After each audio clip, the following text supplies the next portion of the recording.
All right, I guess I'm live.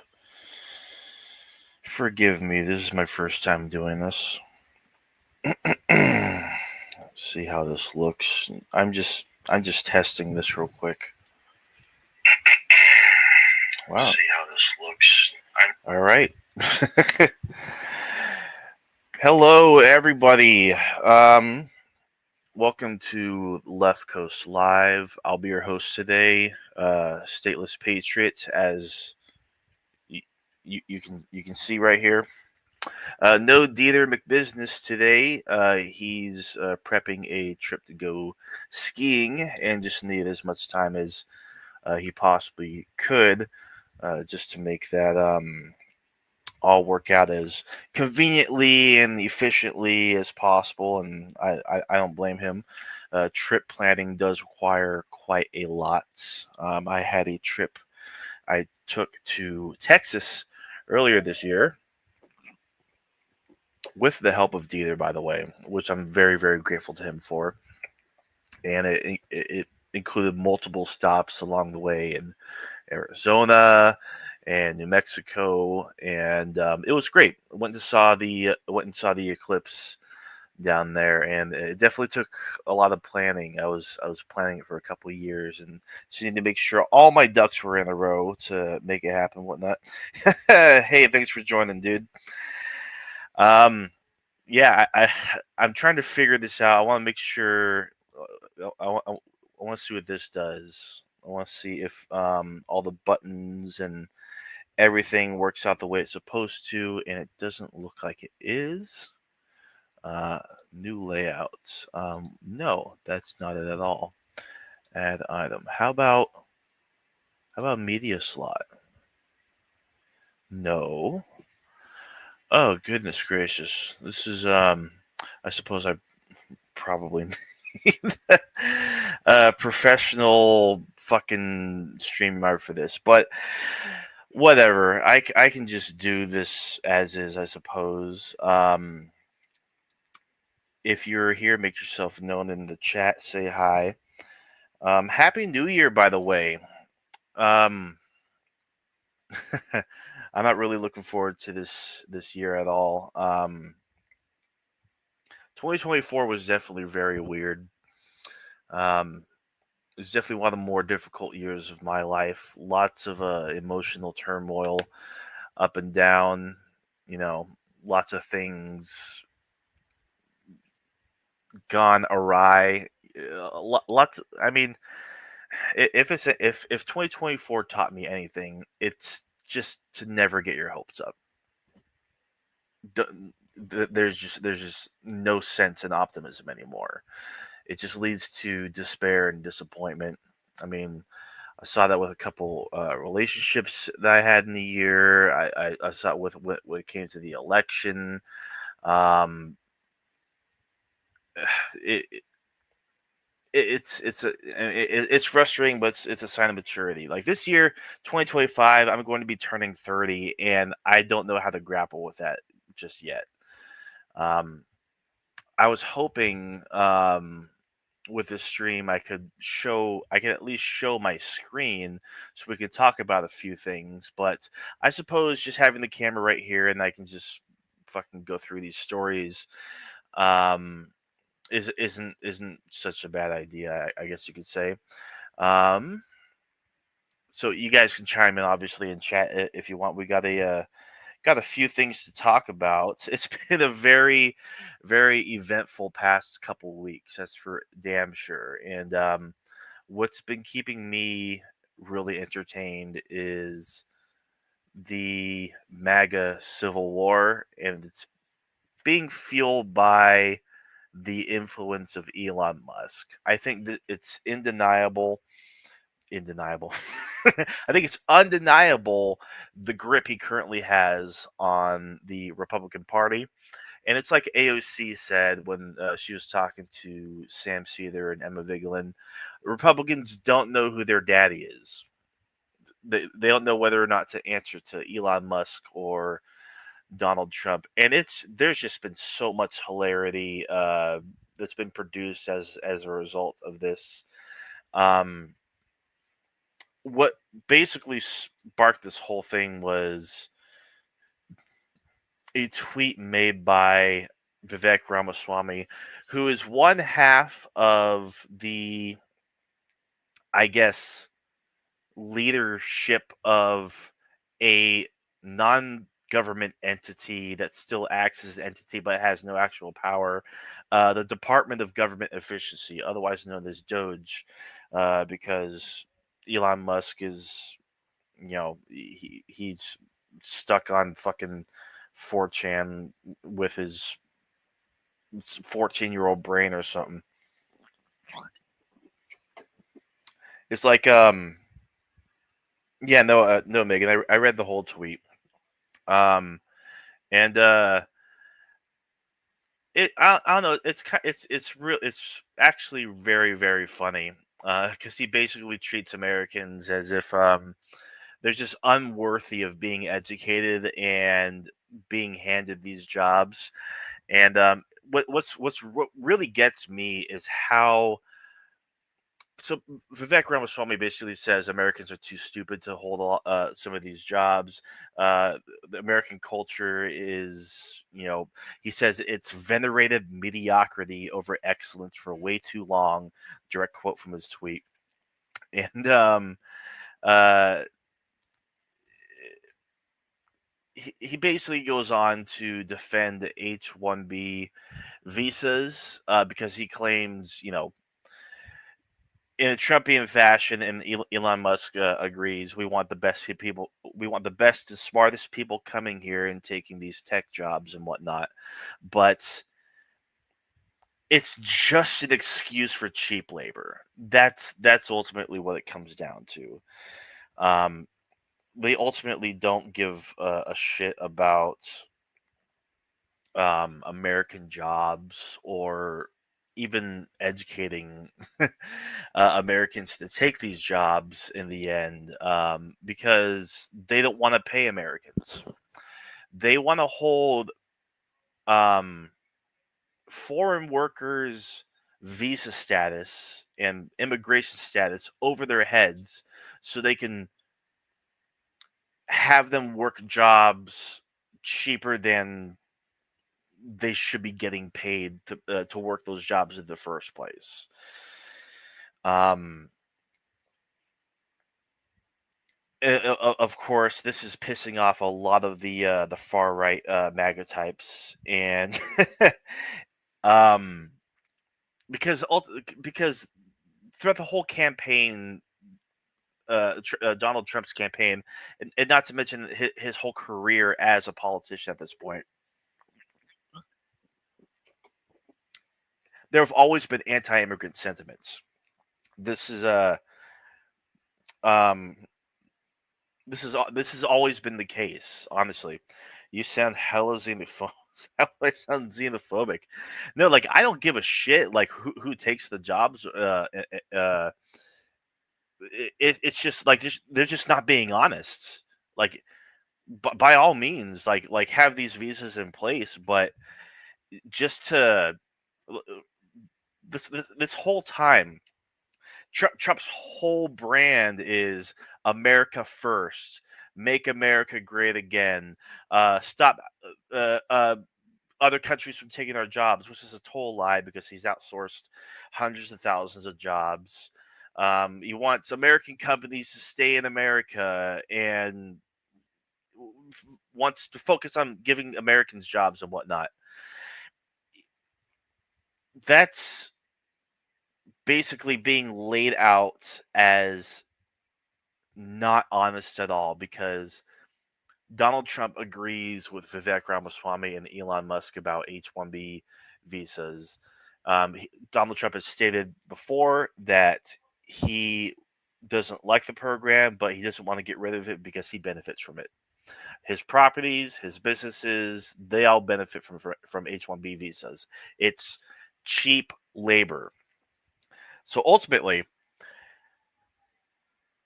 MAGA is at like a turning point right now.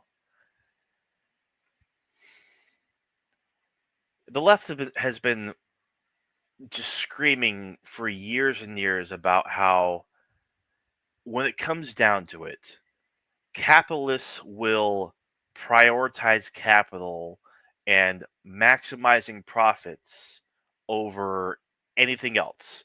So all the anti-immigrant rhetoric, all the racism, all the great replacement conspiracy theory bullshit, all that takes a back seat to the fact that bringing in immigrants for cheaper labor will basically always be prioritized as long as capitalism remains in the same shape it's in. Uh, and they're going to have to reconcile with that. And now you have people like Laura Loomer, this nutcase conspiracy theorist, basically saying, "Yeah, you know what? We need campaign finance reform." You know, that thing that Bernie Sanders was championing back in 2015 when he ran for president. So they're all coming around to realizing that, wow, Elon Musk has way too much fucking power. And like my name on Twitter right now is literally, you were literally warned about him. But it could be vague as well, because like, you were warned about Trump too. He's not honest about the sentiments that he campaigned on. Um,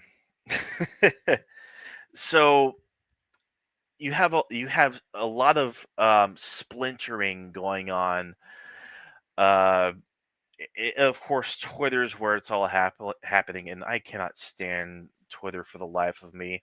Um, I'm actually post blocked on Twitter right now because earlier today I caught an automatic 12-hour ban within like 2 seconds because I told Stephen Miller that he should swallow a lethal dose of rat poison. And it's really funny, especially because I did the exact same thing on Facebook, didn't even get dinged, didn't even get any notification. But with Twitter, it was automatic. Like that's so like, I, free speech is totally dead now, guys. um, yeah. Speaking of free speech warriors and whatnot, Elon Musk having a full blown meltdown over all this backlash. And keep in mind, this environment that he has fostered, he has no one to blame but himself. No one likes him, and so he's constantly burning bridges, not being in good graces with people who are actually like stable minded, uh, courting a lot more sympathy from the far right, the alt right types, and everything. Those who are prone to conspiracy theories, those who are anti immigrant, those who are anti woke. Oh, those who are anti-trans, who just constantly make a stink on Twitter, uh, just doom scrolling 18 hours a day about how bad DEI is, or whatever the flying fuck.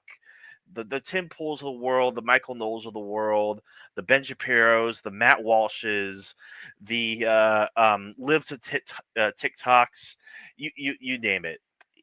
He's been fostering their support for a very long time now. It's so transparent. He's on the platform every single day. And now, when his bottom line is threatened, he dares defend H-1B visas. Um it's all of a sudden like a big problem, and like, he's not going to let his bottom line be affected. He's going to it, he's going to maximize his profits. He's going to deliver for his shareholders. He's going to generate as much value to his products as possible. That's how the system works. That's how this game works. That's how it's played. And so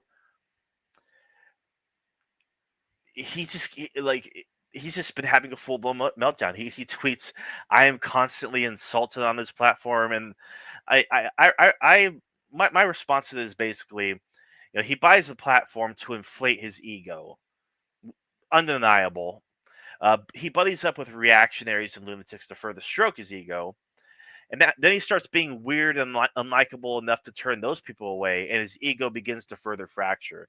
And now we're seeing all the dividing lines as a result of all this. Honestly, um, what what really got me about this whole civil war starting off is when he got roasted by a bunch of racists and neo-Nazis that he was on a space with using his alleged burner account. And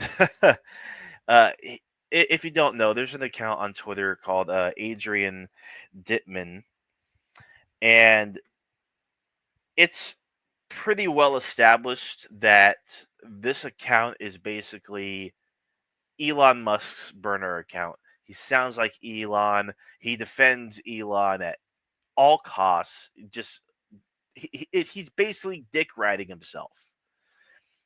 Um, it's suggested that he uses a voice modulator, so it's not exactly like his voice, but his mannerisms, the way he speaks, and just nobody defends another person like this guy does.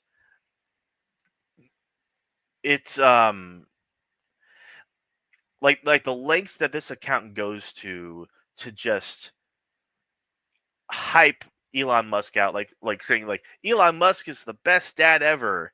Just pathetic things that no one actually believes.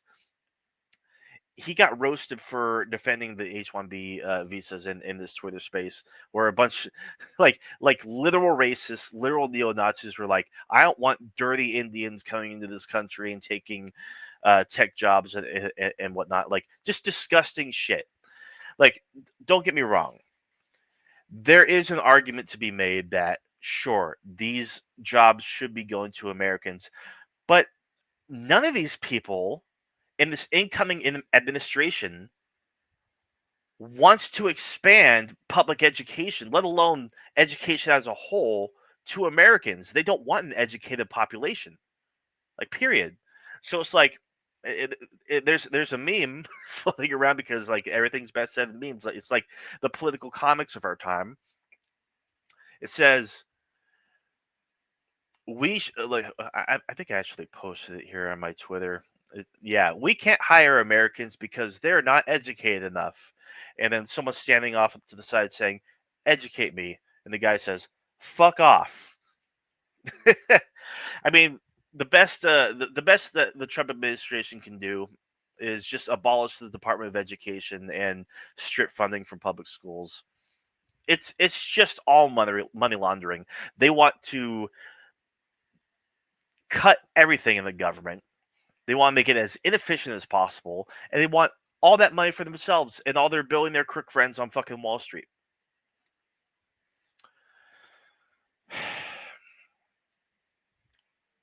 Yeah, uh, school choice is a mirage. Um, Megan says, "Well, actually, I think I can probably even bring up your." Yeah, let's look at this. Look what I can do. They don't want to expand taxpayer funds, but what about American University free online with bachelor degree equivalent? I mean, I, if that's something that's being offered, I don't see an issue with that. To be honest, um, lower taxes is more money for themselves. Yes, yes. Trump's biggest accomplishment during his first term was a gigantic tax break that I think amounts to like $1.7 trillion, and it just benefited the top 1% the most. I think 83% of those benefits went to the top 1%. Um, But anyway, yeah, MAGA Twitter is really upset that Elon Musk just isn't racist enough, and I mean, I guess that's cool because that means that like yeah, it goes to show that capitalism and the profit motive will be prioritized over otherizing foreigners and everything. So it's always funny as hell to see a bunch of racists just blown the fuck out and just scrambling and melting down, I guess you could say. But let's see, we've got other highlights regarding this. Yeah, so after this whole drama blew the hell up, Elon Musk started literally stripping away blue checks from a lot of these far right accounts, and that means they can no longer be monetized for their posts. Their reach is severely diminished, and it's just ironic, you know. Um, just don't wrong Elon Musk, and you won't get your blue check stripped away. I guess. I mean, why would you argue with him? He's the richest man in the world, so that must mean he's good at what he does, right? And the funny thing about that too is, even people like Michael Knowles are saying like, "Wow, this really like it shows that meritocracy is coming into question." It's like just wow, another thing that the left has been screaming about for years. Yeah, whatever made you think that we live in a meritocracy? But yeah. So Trump supports immigration visas backed by Musk, according to the New York Post. He says, "I have many H-1B visas on my properties." So yeah, sorry MAGA, he's just not that into you. Yeah. And so of course Elon Musk isn't taking all of this very well. Um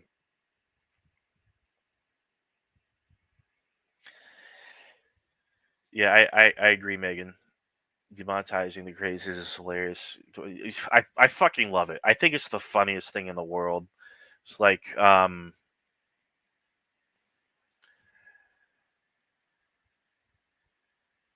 what really gets me about it is just like how just blatant the hypocrisy is, because I mean, when it comes to the right, when it comes to Republicans in general and people adjacent to the Republican Party, is they only operate on hypocrisy and double standards. That's it. Uh, and all their rhetoric, when it gets flipped on its head and it gets pointed right back at them, all of a sudden it's a fucking problem. Um, yeah, like I said, Elon Musk not taking it well. Please post a bit more positive, beautiful, or informative content on this platform. Keith Olbermann retweets that saying, "Idiot poisons well. Idiot pleads for better water." It's just hilarious. I think I'll end it on this. It's this post from Threads, which is a competitor to Twitter, but it's not nearly as good as Blue Sky. From Romani Soup. Let me see if I can actually zoom in on this. No, of course not, because of the interface for fucking. This is bullshit. All right, I'll try to read it, but it's a little small. So, very bizarre phenomena on the right wing forums I monitor. Remember the Musk H1B/Loomer online spat? Well, that originally spilled over onto right wing forums, with most people taking Loomer's side. Most MAGA people are not just anti immigrant, they are out and out racists. Unfucking deniable. They don't see how foreigners, it's not exactly spelled like that, um, contribute they don't see how foreigners contribute to America first. These forums were raging with "it must be a mistake" and "Musk is unhinged. I didn't vote for more foreigners," etc. And then something weird happened. Trump chimed into the online spat, taking Musk's side. Trump, too, wants H-1B foreigners taking U.S. jobs. There was a there was a palpable pause. See, I can't fucking read this; it's too small. There was a palpable pause in right-wing online world as they digested this. The guy they voted for made it crystal clear he supported a policy they vehemently disagreed with. And then the posts happen. "Oh yeah, we can use foreigners to make America great. Legal immigration is fine. We just don't like illegals," etc. They completely capitulated. And don't get me wrong, just to digress from this a little bit, there are some that really don't give a shit about like legal immigration and whatnot.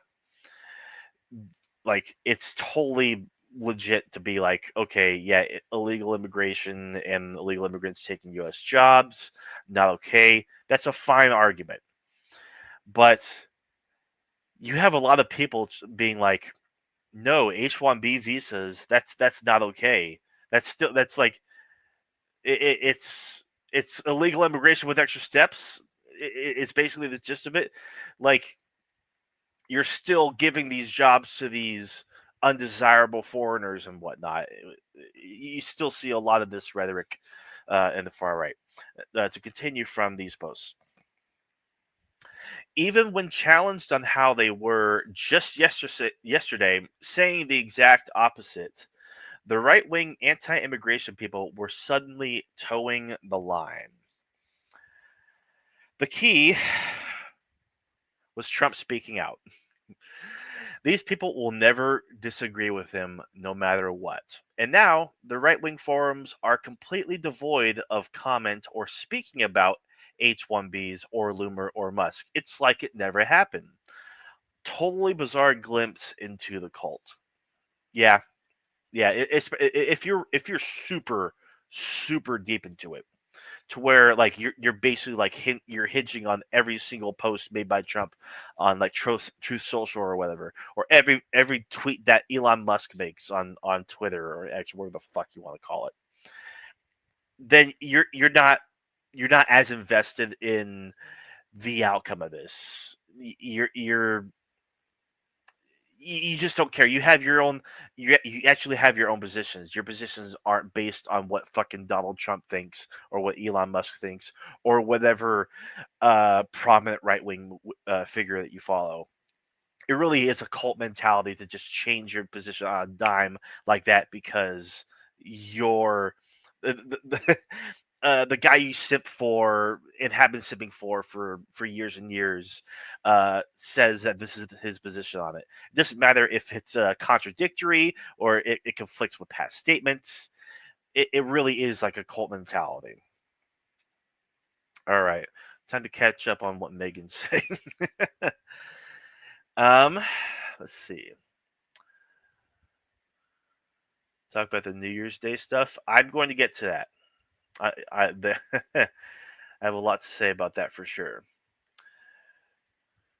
Elon Musk came out supporting tariffs and higher required wages for H-1B. It's not like Trump's post was the only thing at that time, to be fair. Yeah, I mean, we'll see. We'll see, I suppose. I mean, it also depends on what tariffs, to be honest. Read faster. I'm doing this by myself. Give me a break. Uh, no, 41% of Santa Clara County population is foreign born. Personally, I don't give a shit, but I mean, it makes sense that foreigners, like in general, that can actually immigrate here are wealthy enough to live in Santa Clara County because Californians, like native born Californians, certainly can't. Um, so We don't pretend like that was it. No, it wasn't exactly it, but um, yeah, there's definitely a lot more to it than that. Um, yeah, how old is that picture, Megan? I'm actually curious about that. All right, so what is next on the docket? New Year's Eve terrorism, I suppose you could say. Um,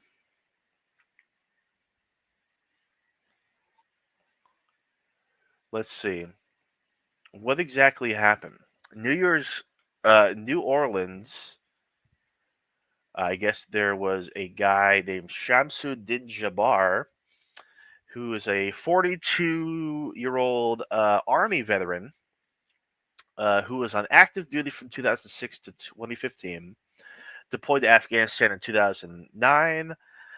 He, I guess, drove through a crowd of people using a rented truck on Bourbon Street in New Orleans. New Orleans. Apologies to any people who live in Louisiana. I don't know how to say the name of your city. Um, Never been. I've always wanted to go. I've heard Bourbon Street is always it's a very poppin' part of the country. But according to this, he was a suspect in a bloody New Year's Day attack. This is according to NBC News. That killed at least 15 people and injured 30 more. And he died in a shootout with the police afterwards. Two officers were shot but were in stable condition. Do, do, do, do, do, do, do, do, do, do, do. Um, According to preliminary information, Jabbar had a black ISIS flag affixed to the hitch of the Ford F-150 Lightning truck. Um, President Joe Biden said Jabbar posted the full videos to social media indicating that he was inspired by ISIS, expressing a desire to kill. Very interesting. I mean, this guy was employed to Afghanistan, but does ISIS even have a presence there? I thought they were more in Syria and Iraq. Um, I think this whole thing is bullshit. I think this whole thing is, um, I mean, of course, it's evil. It's absolutely awful that it happened. Like, don't get me wrong. But there is a thing. Uh, there's something called entrapment, and the FBI has been known to do this quite a lot. I mean, I'm not a conspiracy theorist, but what exactly are the odds that this guy was not only an Army veteran, but within the last 9, 10 years, maybe more, he flipped from serving his country to expressing sympathy for the Islamic State? I mean, maybe he was radicalized by the atrocities that he saw while he was on active duty. And because of the Patriot Act, and because we live in a post 9/11 world, and because we live in a mass surveillance state, I think this guy was entrapped by the FBI. I think this guy was targeted because of his vulnerability and was radicalized. I think he did have help from the FBI.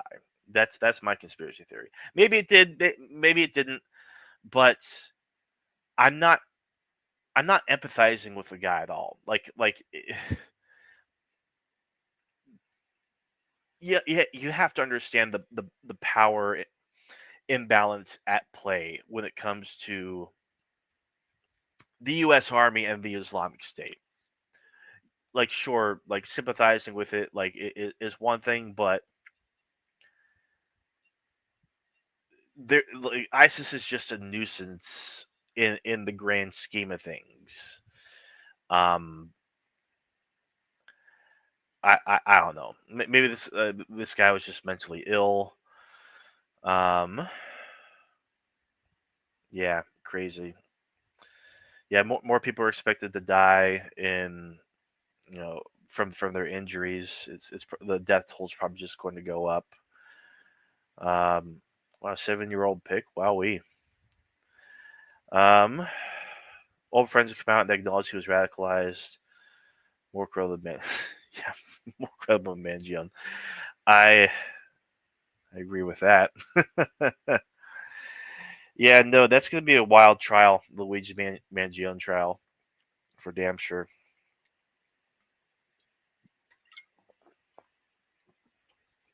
You all will have to forgive me. I'm not used to talking this much.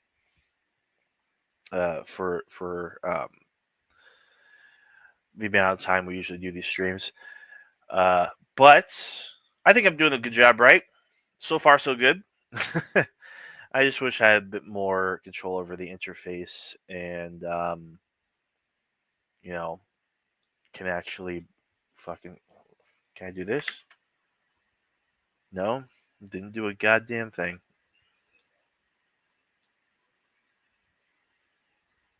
What? Yeah, yeah. I guess I need like premium for that or some shit. Oh well. Uh, on the topic of terrorism,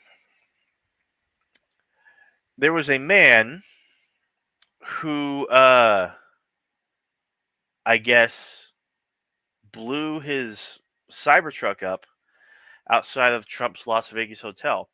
Now, I've actually driven past that hotel. I assume it's the Trump Tower there. Big gold building on your way out of Vegas if you're heading north. Yeah, yes, Megan. Yes, I'm talking about it. um, why would you want to rent a Cybertruck? Goddamn. So the funniest thing about this was people had no idea whether or not this Cybertruck just exploded spontaneously or if there was a bomb inside of it. Because that's how notoriously shitty Teslas are, especially the Cybertrucks.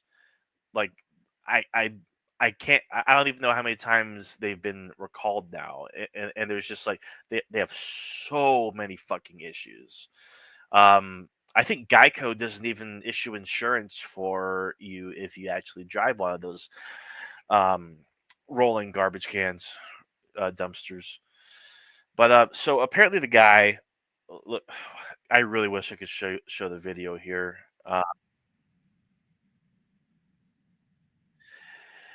Um, yeah, they had no idea whether when this video of the explosion was first released, they didn't know if it was just like faulty mechanics or if it was set off by a bomb. But according to AP, uh, a soldier who rented the Cybertruck shot himself in the head before it exploded. I guess he was actually in the Cybertruck itself. And I heard some anecdote that the Cybertruck actually locks itself if it sets a fire or blows up or something like that. So, or I don't know if there's any validity to that, but I wouldn't be surprised given what hunks of junk they are. But apparently, this was a very highly decorated army soldier, and the Cybertruck was packed with fireworks that exploded outside Trump International Hotel in Las Vegas, and it caused minor injuries to 7 people, but virtually no damage to the hotel. Um, God, he was a 37-year-old Green Beret. A Green Beret. That's insane. Those, I don't know if you guys know much about the Green Berets, but those are the people who go to other countries and train other people's militaries. They are like top brass, um, veterans for damn sure. They very highly regarded soldiers for sure. Um, let's see. It says that he likely planned a more damaging attack, but the steel-sided vehicle absorbed much of the force from the crudely built explosive. Yeah, I guess there were uh, canisters of gasoline that were inside the truck and a bunch of fireworks. Yeah, if you've seen the video too, you can tell that it's a bunch of fireworks being set off after the explosion. And I thought it was just like a bunch of electronics going everywhere and just shorting out and but like it does make a lot more sense now that those are fireworks. This level of sophistication is not what we'd expect from an individual with this type of military experience, said Kenny Cooper, special agent in charge for the Bureau of ATF. Yeah, alcohol, tobacco, firearms, and explosives. Still working to determine the motive. Yeah, I'm interested to know more about it. I mean, I'm wondering what would lead a Green Beret to do this, um, and the fact that it was so shoddily done. Yeah, very very strange. The one exploding crashes in water. Well, I mean, yeah, I guess so. Yeah, there were fireworks, not from the truck. Yep, fake is that's fake news. So Geico actually does insure Cybertruck drivers? Huh. I might be thinking of a different insurance company, unless it's just like total bullshit.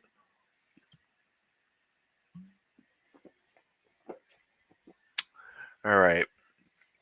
Couple more things I suppose we can get to. Um. So I guess there's a standoff going on in South Korea. Officials have been trying to arrest the now impeached president over his martial law declaration, and he's facing possible insurrection charges. And yeah, there's just political instability following his short-lived martial law declaration. This is all according to NBC News. I just saw this lady with a "Stop the Steal" sign. That's actually fucking hilarious. It was in English and everything. That was cute. Let's see. So yeah, South Korean authorities moved Friday to carry out an unprecedented arrest warrant for President Yoon Suk Yeol, uh, over his botched attempt to declare martial law in a dramatic standoff at the presidential residence, where Yoon has been staying since he was impeached last month. Yeah, why can't God? If only the U.S. was capable of thwarting, um, in countering attempted coups. If all the U.S. would take after South Korea, because they did not hesitate at all to not only impeach him. I mean, Trump was impeached for the sixth by the House, but fucking. I know Trump didn't declare martial law, but like it was still an attempted self coup, and the fact that insurrection charges didn't go very far just shows how fucked the U.S. is. Honestly, just can't really do anything right here, can we? But yeah, it reminds me of this tweet from the top of my timeline. Americans are the least rebellious people on earth who also like to congratulate themselves on being rebellious more than anyone. It's like, I'm a renegade. My favorite people are the cops and my boss. So yeah, it's the Dunning Kruger effect, I guess you could say. Uh, yeah. Well,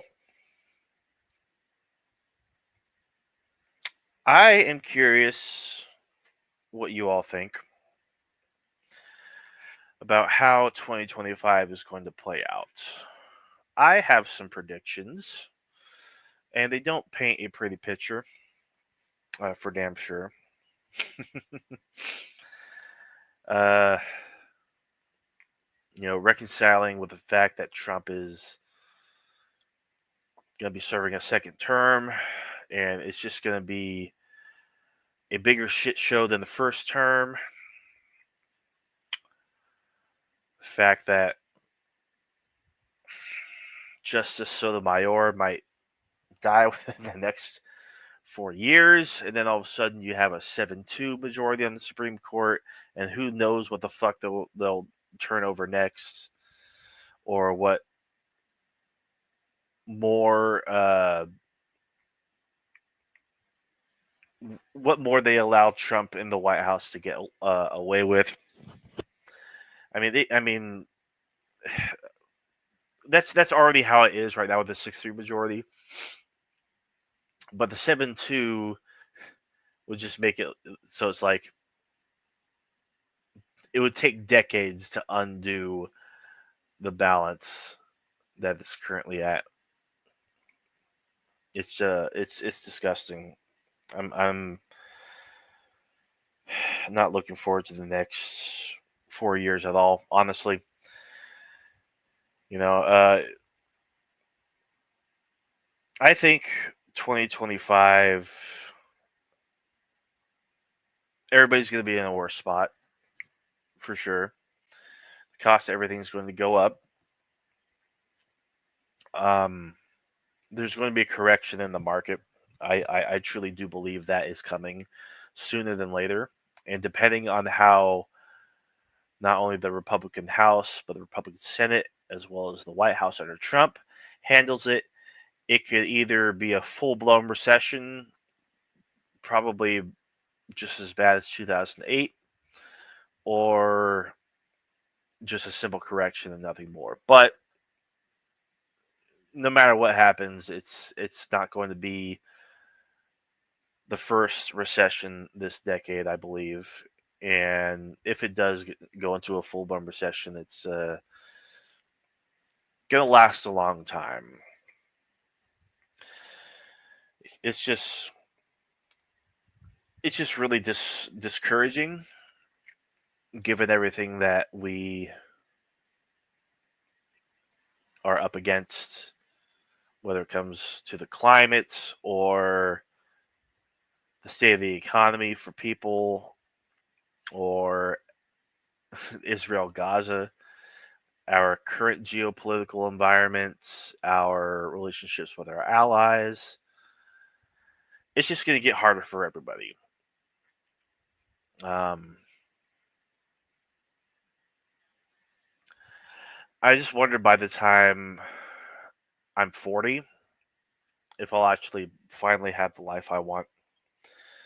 That is, if a pandemic or biological terrorist event or World War III, economic collapse, whatever, doesn't consume society as a whole and just rip everything apart by then. I'm not holding my breath. I don't have much hope for the future at all. If it was anything I learned this year, it's not to get my hopes up. You know, gotta be realistic about things sometimes, and